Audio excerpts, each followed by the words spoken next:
All right, I'm gonna go ahead and start getting this set up.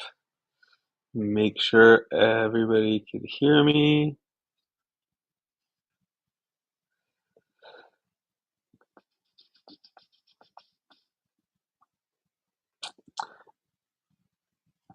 All right, so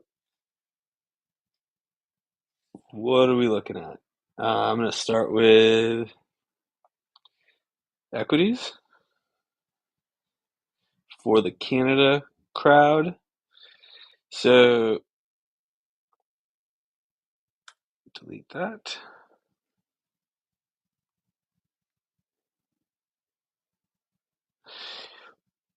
We talked about in the past how important this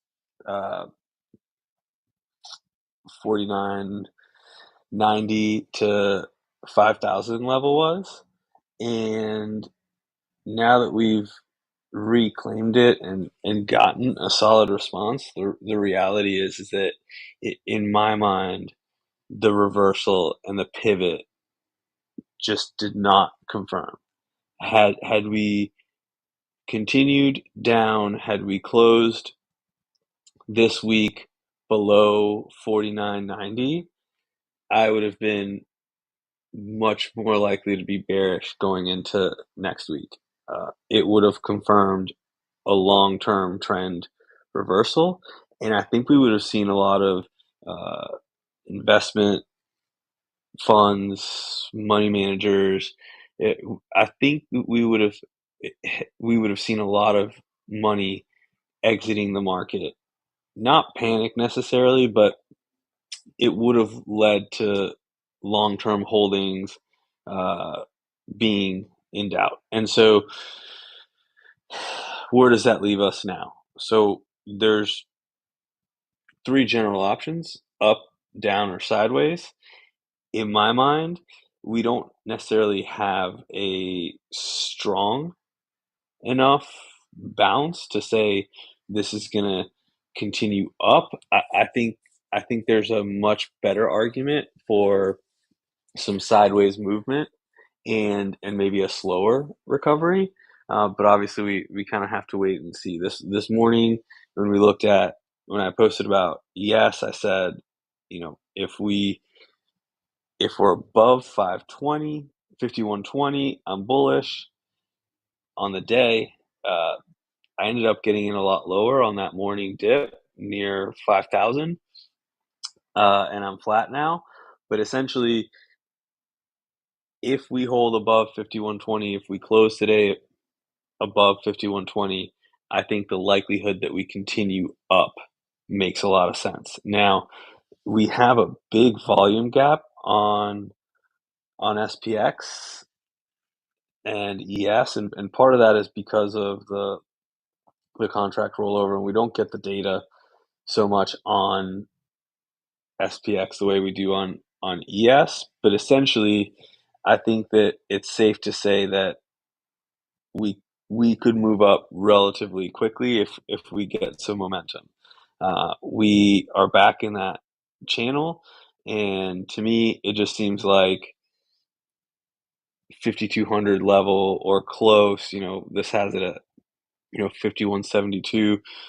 I think we move up, we slowly or fast. Really, I don't know, but to me, a move up to the high 5100s is not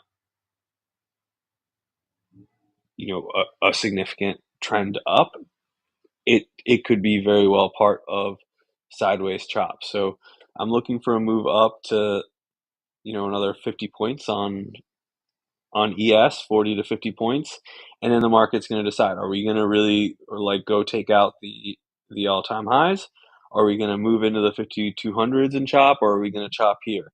And so holding above 5100, especially 5120, then I think we move up to that 5170, 80, 5200 level, and then make a determination. But for me, it just doesn't make a whole lot of sense to be bearish and short here. And I mentioned that in the Discord.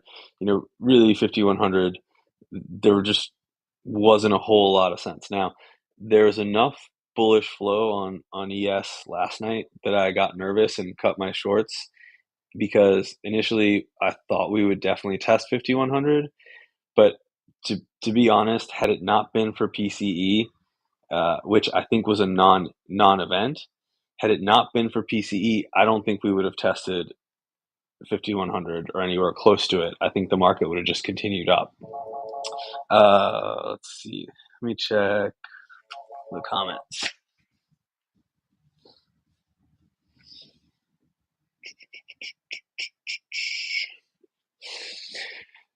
So I guess we need to talk about Bitcoin. So to me, we had talked about weeks ago a move down below 59 being a buy. To me, that's still the case when we look at when we look at the kind of range. I keep telling folks, to me, you have to adjust your trading strategies. And so the first thing that you want to look at when you decide what your trade plan is are we ranging or are we trending? And everything changes based on that initial determination of are we ranging or are we trending? Bitcoin was very, very strong, and now it's ranging. And this failure to reclaim 67K is significant, but until this range low is lost, you're at range low. It doesn't make a whole lot of sense to short now at 63.5. If you had wanted to short 67, I could understand that. If you want to short a loss of 62.7 down to 61 or 60, then I think that's all valid.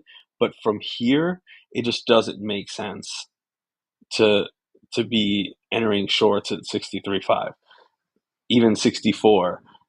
Certainly mentioned this morning that if we lost 64, we would trigger some stops, and maybe that was a good scalp, and maybe you let that run.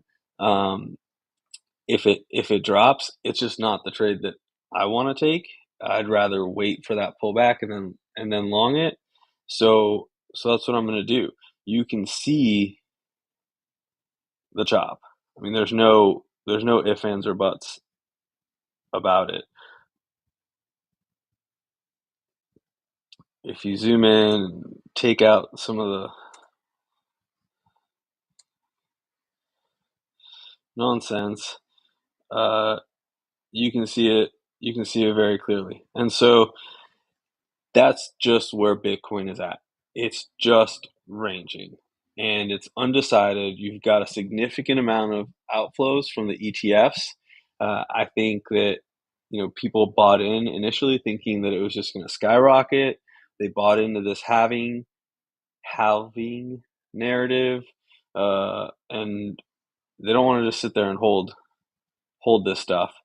And it makes sense. The narrative was having everything's going to moon, and it didn't happen. So some weakness is to be expected when you don't get the response that you think you're going to get.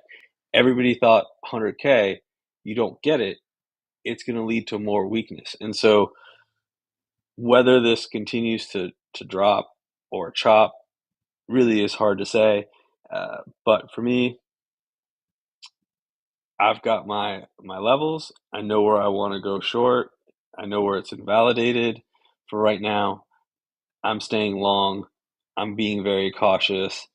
Ideally, a reclaim of 67 would be an easy scalp up to 69, and then see where it goes.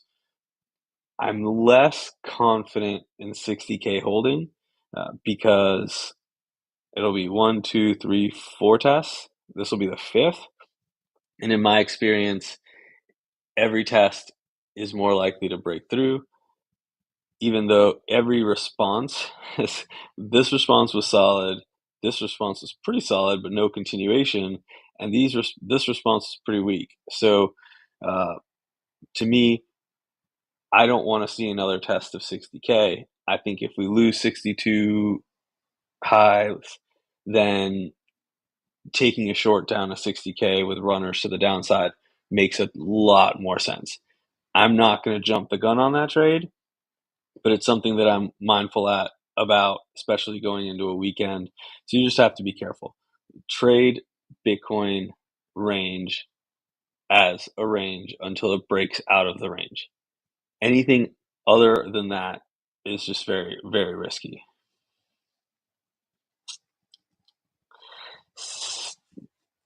Yeah, 100K in 2025. Yeah, I mean, honestly, I think 2025 is going to be a really, really tough year, and a lot of it depends on what the Fed does and how much money they print and what happens with the elections. And I think there's a lot of unknown and hesitation. But as always, the more it goes up, the more it goes down if it's not valid. And yeah, price does drop after halving, but we didn't get the run up into halving. It kind of like it got front run, and cycles change. Like these things aren't just because certain halvings happened in a certain way doesn't mean that every other one like, and eventually the market front ran what happened, and so it is what it is. I think the ETFs are gonna control some of the volatility, uh, and that's why I'm not as concerned. Like I'm not looking at some kind of doomsday just because Bitcoin hasn't shot up in the last 2 weeks doesn't mean that it's going to zero. I do think that there's some exploitation of the ETFs, and some of that is warranted, and some of that is not. There's obviously some really smart guys trading that 4 p.m. to 5 p.m. window and exploiting those ETFs transactions as they balance their spot holdings. Uh, but at the end of the day, if if if people think that BlackRock is going to hold all of this Bitcoin and let it go to zero, I mean, I think that's pretty far fetched. So for now, I could see a significant flush to the downside if we lose 60K, and at the end of the day, that could happen. But for now, I think it's much more likely to have BTC just chop around, take people's money, and then make a significant move down the road. And yeah, I think I, I agree. Like you're always going to see, somebody always knows, somebody's always front running. At the end of the day, having the ETFs come in with the timing of the halving just made that front running make a lot more sense. Now, where it goes from here, I would have really, really liked to reclaim 67 this week and go up, but it didn't happen. So it is what it is. Okie dokie. Don't even know what just happened. uh, I think I think in terms of alts, looking at some of them,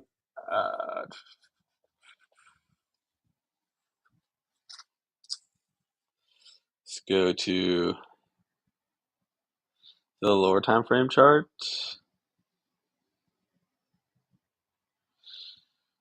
So on the lower time frame, you know, this structure on Bitcoin doesn't look good. And so generally speaking, you want to buy red candles and you want to buy when people are scared to buy. And so while I keep saying it looks really iffy, I'm still long because that's the strategy. And if it ends up going below this, then so be it. You have to kind of just take your shot and see where it goes. But certainly, if we close below 64K in 4 hours, the New York session, I think it's going to push further. and hopefully that just means a move down to 63K and a bounce, and alts can shoot off this weekend. But if that's not what happens, then just be mindful and wait for the right opportunity. So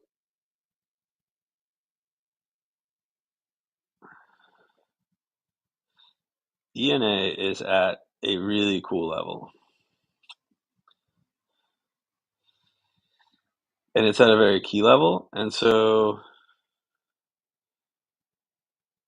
basically, if this does not hold, if this like 0.81 level doesn't hold, then I think ENA is going to have a really, really, really rough weekend. But for now, I think the play is pretty straightforward. You've got lower highs going into a big support.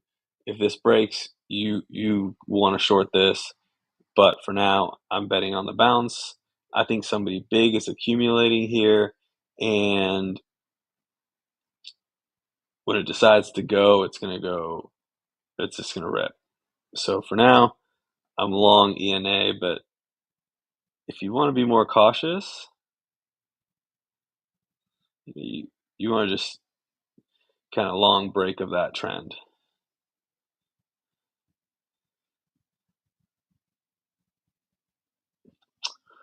But it makes very, very little sense to try and short above. I mean, above that level.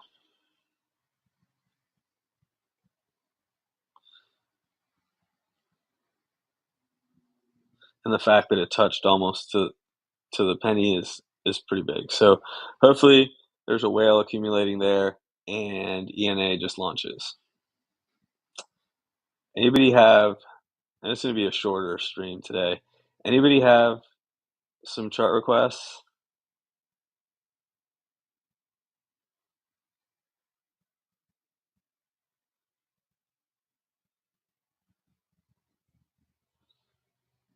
I'm going to go with no. But uh, we did do some good Tesla trading on the Discord. Pretty easy H bar. Thank you. I love the participation. Let me see if I can find my H bar chart. Apparently I cannot. Hmm.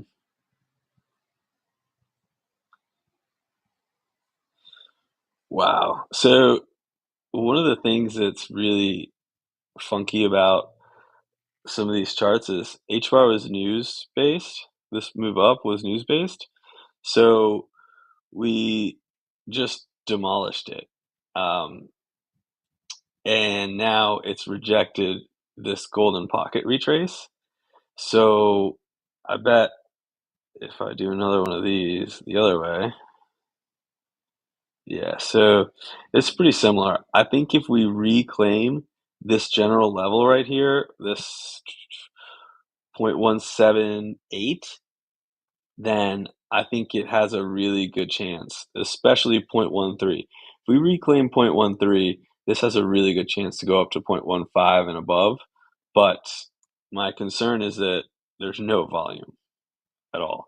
And so it very, very well could. If it doesn't hold this 0.108, this level right here, I think it could just completely retrace this whole move. It's not that dissimilar to the ENA concept where you clearly somebody's defending a position here, but there's just so little volume that it wouldn't take much for this to go one way or the other. So I'd be pretty careful with it. It certainly has a easy invalidation. Um, any anything other than a short wick below this orange line is probably a sign to get out of longs. But I mean, that's a crazy move. What is that? 109% in one day. I mean, but that's what happens when it's news based. And don't ask me what the news is because I have no idea. Let's see. Near, far, wherever you are.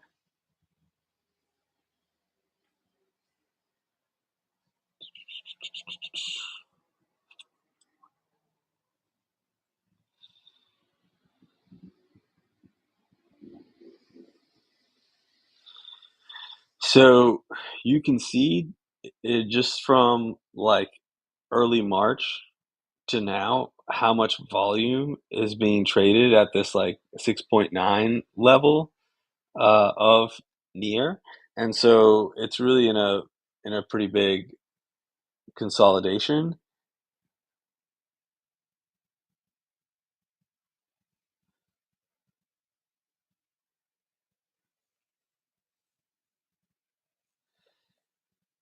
Ideally, this prior weekly high holds for the upside, but I mean, it's got to break this. It's been technically making lower highs, and so for me, it has to break that lower high trend, and 9 seems pretty inevitable. If we at this point, if low time frame, if we break above 7.5, I think a long up to 9 makes a whole lot of sense. But I don't have a lot of faith in this structure, so I would personally wait.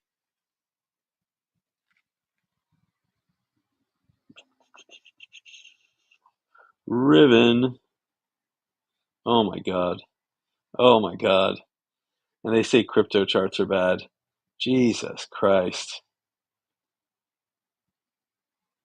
This chart is depressing. 95% from 2022?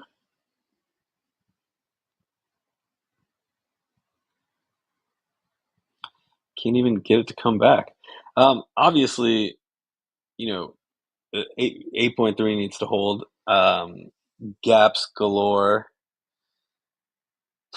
I have no idea. I don't even know what to do with this chart, to be honest. Uh, I would be more concerned with what insiders are doing, and trying to figure out if there's uh, a push to buy from insiders. Maybe they know something we don't, but at the end of the day, not knowing much about the company other than the cars look okay, uh, seem kind of cool. Uh, this is just a bloodbath, and there's just obviously there's a little consolidation here, and maybe it comes back up to above 10, but I don't know that there's really a whole lot to do with that chart.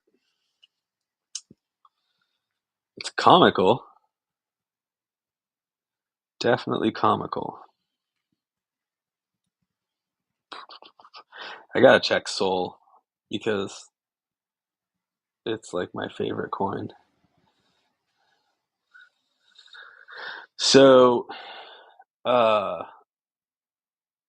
yeah, kind of similar to a lot of other stuff, but to me, just really need this, 130 level to hold right here.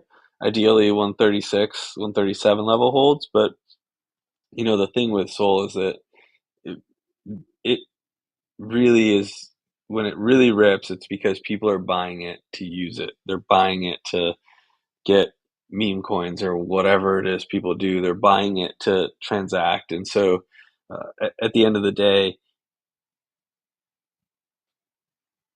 watch for strength relative to BTC. We looked at AVO a couple weeks ago and we talked about this 1.88 or 7 level. And, I put an alarm there. And I think recently, obviously, um, is that from Tuesday?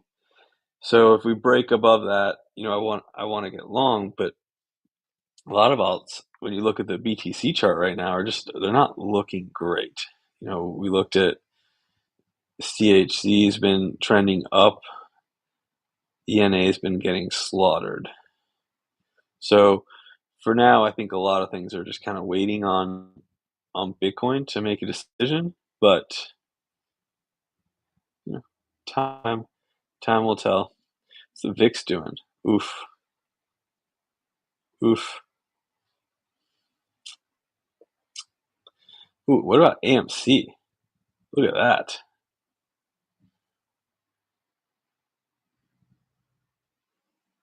Come on. I mean, that looks kind of bullish, no? Like AMC could head back up to 5. Maybe we swing some calls. Bueller? Anybody?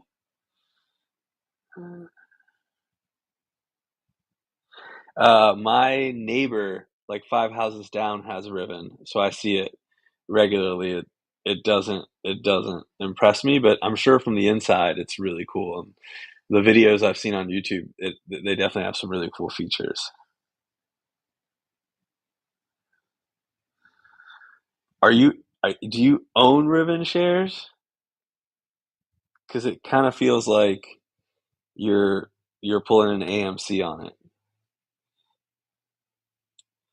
I'm gonna go ahead and assume that you do.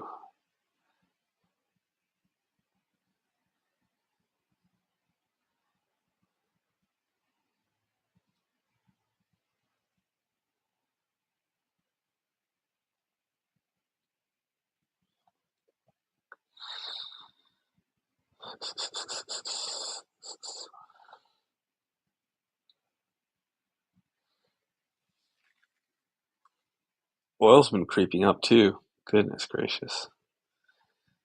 That's should be terrifying. Carvana? Look at that nice little move.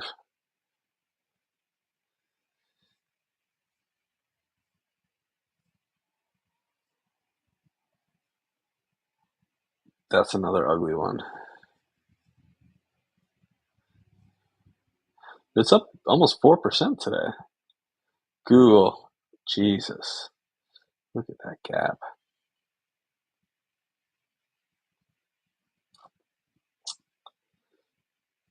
Well, look at Lulu. What about this gap fill on Lulu? Could it? I think it's got to reclaim this 385 to 90 level and then shoot up. But I mean, who buys Lulu anymore? That was like such a COVID thing. Actually, the Lulu store near us went out of business. They're seasonal now, whatever that means. That's a nasty gap up on natural gas. Yeah.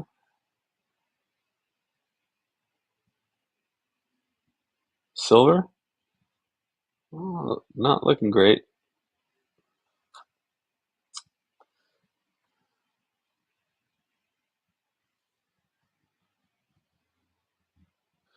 I'm not sure why this.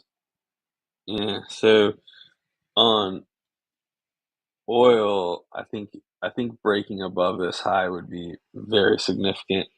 Ideally, kind of just chops around here for a bit. Netflix gap down.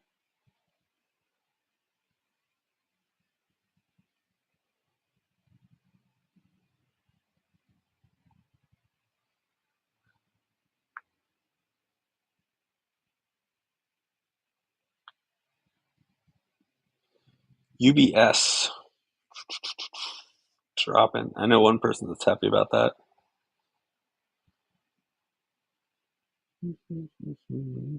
Meta. Craziness. 5 years and Rivian could be profitable. Yeah. 5 years and some serious infrastructure upgrades.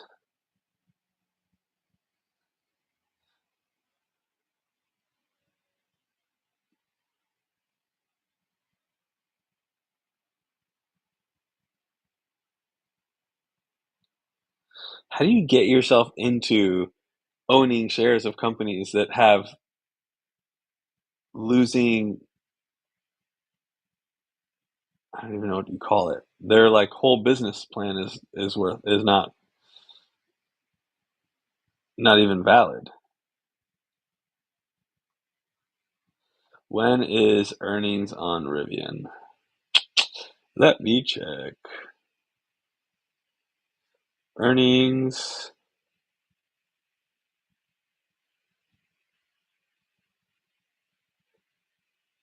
May 7th?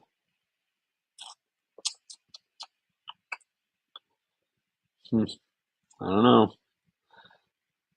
You you also know that you can sell your shares. Like you can say, maybe I don't like this company that much anymore and just sell it.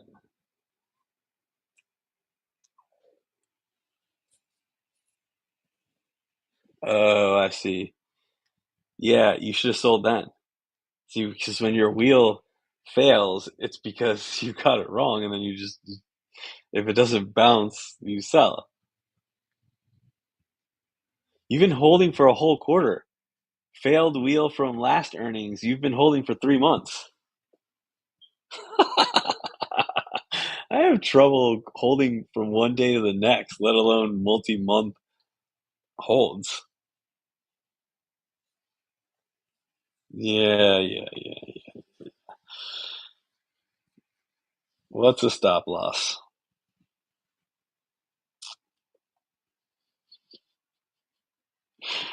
Oh man. Oh, you know what else we can look at? This is, I haven't looked at this chart in months, so all these lines are very, very old. But as you can see, respected purple, and I think there was a discussion about how useless tracking DXY was, and these things tend to cycle.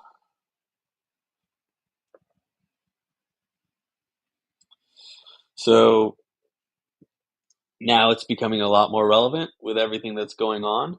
And so you want to kind of keep an eye on this. I think, going below that 105.5 or above 106.5 would be significant, and the market, I don't think it's the matter of DXY leading. It's just a pretty decent indicator of what markets are thinking in terms of rate cuts and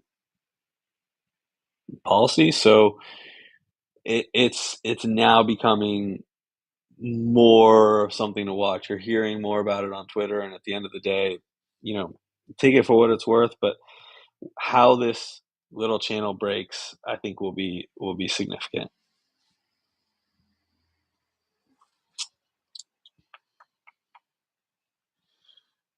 I have to get back to my stream.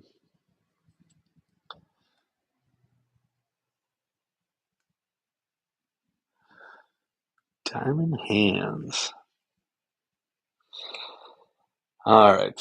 All right. So that's it for now. Watch the range on Bitcoin. If you insist on trading this weekend, wait for the flush. Retrace is still valid. I think in an ideal world, we see a move up and then back down. But if it's down and then back up, I think it's still valid as long as it doesn't move too much. And I like ENA for upside. So good luck. Hit me up in the Discord if you have any questions. And don't forget to hit the subscribe and like button. See y'all next week.